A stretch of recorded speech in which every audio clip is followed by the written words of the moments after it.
Welcome to AP Language and Composition. During this video, you will witness the students' behavior during their very first Socratic Seminar of the trimester. Right now, they are diligently working at looking over their annotated texts and writing questions to help drive their conversation. As we move through multiple clips, you will see two different classes interacting with each other. They will first transition into small group discussions, and then from there, they will move into the fishbowl construct with a small group in the middle discussing, and the sidebar groups congregated around the outside actively listening.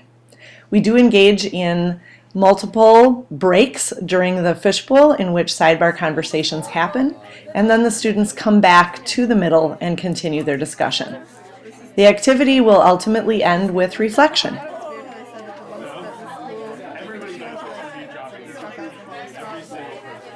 Here you can see questions and annotations on their text, and all of this helps them to actively participate in the conversation if they're in the center, and those not in the center are recording thoughts to share when they meet with their delegates later. Really important thinking and sharing happens in the small group setting, and it also happens when they're listening actively.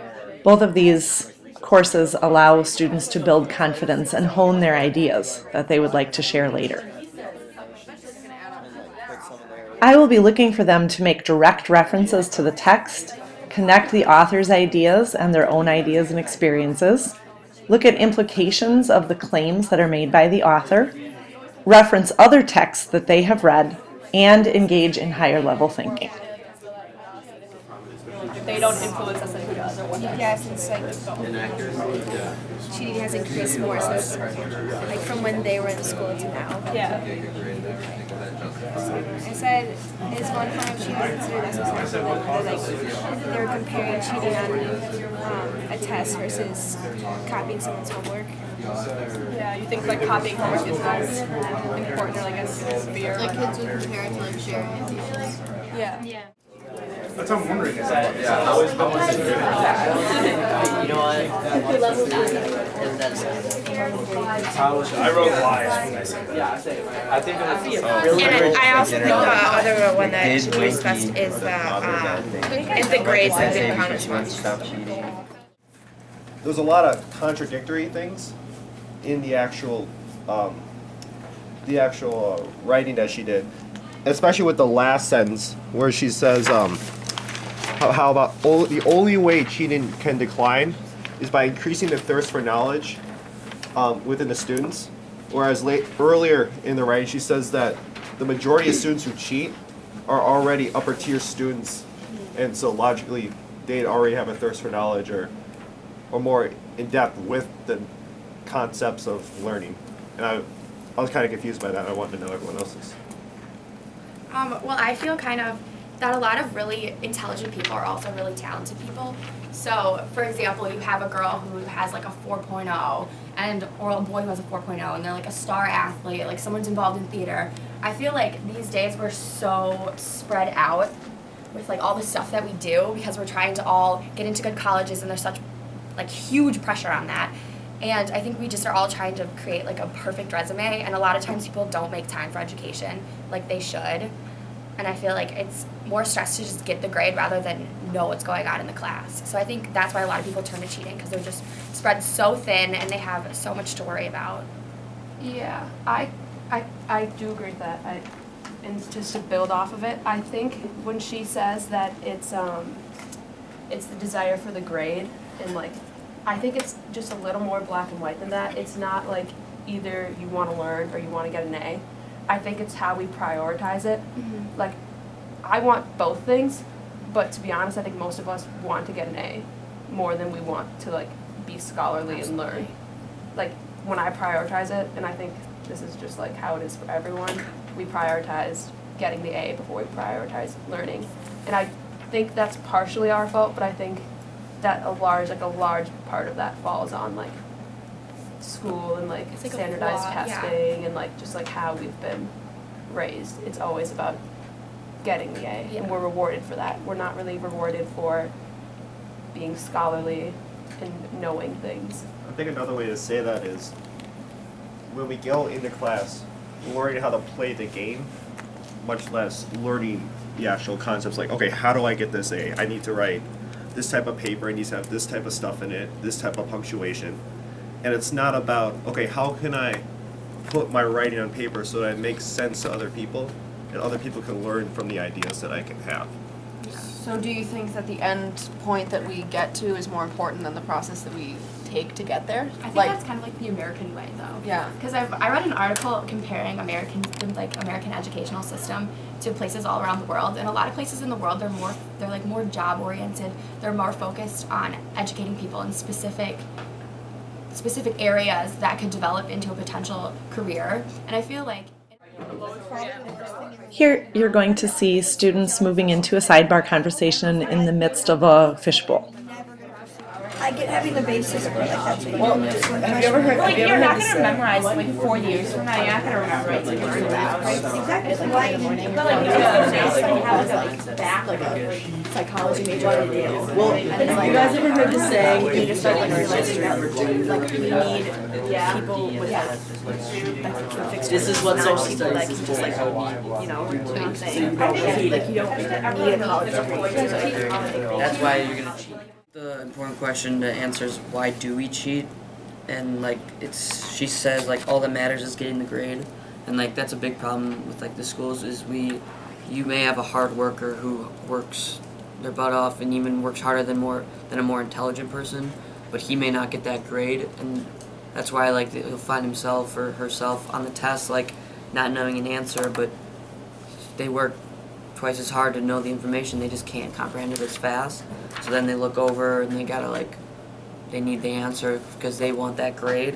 It's all about the grade. There really isn't we're preaching growth mindset now in the schools, but there is no what do you get out of the growth mindset? If you work your butt off in a class and get a B, there's no achievement, you don't get anything from it. Like in college, no one rewards you for getting a B. Like the reward is not, so that's why I said the end does not justify the means. Like getting an A doesn't necessarily mean you worked your butt off, or getting a B doesn't necessarily mean you didn't do that well. Just to comment off of that, me and Jake were kind of talking over there in the sidewalk earlier, and just kind of answering your question we're going back to the title. It's too much pressure, so just kind of extrapolating that. Like we're pressured to get the good grade by colleges. We're pressured by our parents to get the good grade to help us for our future. So cheating is happening from the pressure, obviously, from what the article says. And where is the pressure coming from? It's coming from our parents and teachers and adults and other peers. And the problem is that the adults are the ones making a bigger hole in society and economy, and it's making it so much harder for us to become successful. No kids are getting jobs out of college, and that is so messed up. And we are relying on each other by cheating, and we need to stop doing that because we need to start because we need to start spending for ourselves, because when we grow up we cannot rely on the government, the parents, or anybody else, because it's not going to help you out. It's not going to help you out, and we as a generation are so relying on other people because I don't have to do my homework because I can just cheat off someone else. Well, that's not going to be able to happen when you're out of college, because if you don't get your money, you can't just take it from someone else and have it be okay. Okay, so you made a good point. I agree with everything that you just said in 5 seconds. But going back to Patrick's, I agree that we have too much pressure, but I don't think that our pressure comes as much. It comes from our parents, but I think it comes more from society and the girls have the pressure to be perfect and look perfect all the time, but we also have the pressure to get the perfect grades and keep that 4.0, and we always want to be on the best of our game, and a lot of us don't have the time to do everything that we do. So our solution to ease that is by cheating, and obviously it's wrong, but that's how high schoolers work. They just need to keep up with the reputation of being perfect, and that's how they do it. They go to the extent of cheating. I think kind of going to what Ryan said earlier about how Finland or whatever, they're only at school for 5 hours a day, but yet they still score better on their tests. I think it's a more relaxed atmosphere in general they're not at school as much, like they got more time in between classes, they're just relaxed. There's not as much pressure on them, there's stress and stuff. But the problem is, like, we don't want to be teaching kids that, like, they can be relaxed throughout the day. Because, I mean, like, they can be, but, like, they also need to know that during their relaxation times, like the 15-minute recess, they should be, like, focusing on, like, what they need to be doing for the next class to prepare for a test and, like, doing their homework, not just, like, going off and doing, like, partying, like, during, like, the But, 15 a more relaxed mind is like a more focused mind also. I think yeah, you but can, then, like, you can, you have to, like stress the fact that they need to, like, not just, like, relax, not, yeah. Yeah. I think if you're a little more relaxed though, it's easier to learn. Like if Yeah. you're all Yeah. stressed out or like sleep deprived and you're Yeah. just not there, you can't absorb any knowledge. But if you're more relaxed, you have a better growth mindset. Alright, kind of going off on a different tangent here. Because if you're like trying to get into college and that's your goal, but you do it by cheating, then it's like you're not even achieving your goal because you don't have the knowledge that it takes to get into the college that you want to go to. I think the word, like you said, do whatever. I don't like that word whatever because that could also mean like obviously really bad things. And like the author was saying, if people are cheating and then achieving their goals, like those people then will be like the top. So like if people want to cheat and make their way to the top and then they do, by the time they get to the top, we'll have like a corrupted society because all the people at the top won't actually know anything because they'll just have cheated their way there. But at the same time, I feel like it's really unfair to say that. Well, she makes a claim that it's because of our today's moral degradation of like moral institutions and all that. But the thing is, if you look at it, like if you actually look at the facts, like a lot of your parents, they probably went to good colleges. Am I right? Probably. I mean, I'm not judging your parents' colleges or whatever, but okay, here's a better example. There's this guy in the 50s, he applied to Harvard. He got in, full scholarship. If he applied today, he would not have made it into a state university. The thing is, you have to look at the fact that the standards of which we're being compared and judged by, and there was a whole bunch of people who get 2,400, perfect scores on the SATs, perfect grades. They never cheated. They don't get in. Why not? Because the standards have raised really high. And the fact is, we also have to look at scholarship opportunities because, unlike in the 50s, we don't get scholarship grants that much. We get a lot less aid from the federal government in terms when it comes to our education. So the system in that sense is broken because they're asking a lot, they're giving us less, and they're giving us less help. So it's like if you're driving a car, somebody steals a wheel. So now you have to drive in a 3-wheeled car. I'm not going to drive in a 3-wheeled car, I'm going to slap a new wheel on. I'm not going to drive in that 3-wheeled car just because somebody else told me to. Cheating is wrong, but at the same time, it's kind of like people set up and established the situation in which it's one of the best, in which it is a very tempting and it's a very hard to say that they're wrong for doing it. So you said like that we use cheating as like, I guess you could say like a crutch to help us like through the much higher standards, but do you think like maybe the purpose of those standards is to make us better people in the end, and so that like the cheating it's just gonna be our parents over again, or like less worse people over again? Do you think they're just trying to make better and smarter people out of us by raising the standards? Sorry. In context of the passage, on the back page, she talks about how her main argument. Let me try to find the thing. There, in the second paragraph, she talks about a national survey found a shift in motivation away from altruism and towards a concern with making money and getting power and status. But the thing that you have to look at, her main argument is that it's mostly due to, she's looking at the moral reasons for why this is happening rather than they're trying to improve us. So using that, the basis of that, you have to also look at the time period in which. So it's just people need to find their place in society. It's not just like it's not everyone can be at the top. It's designed to have the most smart people in the most intelligent and important jobs. It goes along with a little social Darwinism and say, I know. It's just that it's almost survival of the fittest. The fittest people have the most important jobs, and they need to be the smartest and most apt to do that. Kind of what, like, going off of what you both are saying is that's the problem with standardized tests is because it's a standard that not everyone can fit. Like, there's no standardized test for drawing. So if you're like an amazing artist, you're not going to do well on those standardized tests necessarily.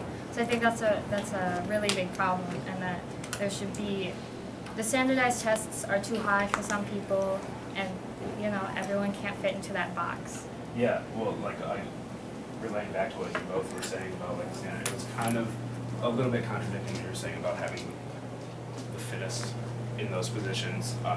Like Fortune 500 CEOs, the vast majority of them did not graduate from MIT or Harvard or Yale.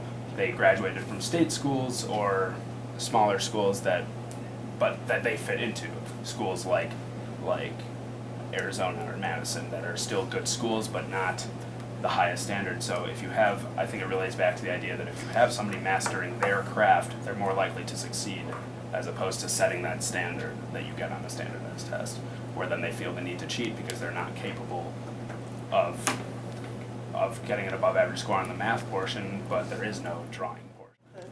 The top third of any one college, if you're like above average at any college, you'll do better than the bottom third of Harvard or Yale. So as long as you're somewhere you're comfortable and you set yourselves to your own standards, I feel like you'll be a happier and a more successful individual than somebody who cheats to get what they think will be ahead. Yeah, like I agree with that, because I think the biggest problem with the education system is, like, if you guys are aware of Sir Ken Robinson gave a talk on why schools kill creativity, and I don't want to get too far into that, but the biggest thing that he kind of touched on was that we're a little too set in our ways, that now how hard would it be to sit back, like take away standardized testing and create a different mold, which like we keep touching on, which is for the standards to be molded to us, not us to be molded to the standards. So I don't know how capable, like one, it wouldn't happen overnight, but two, I don't know who's willing to step up besides people like. 5 minutes after class, they're still debating. Is this, yeah, this is, do I just see? Yes. It doesn't work out Cool. Yes. like utopian society says. They say, oh, everything's gonna be peachy keen and lovely, but then it just,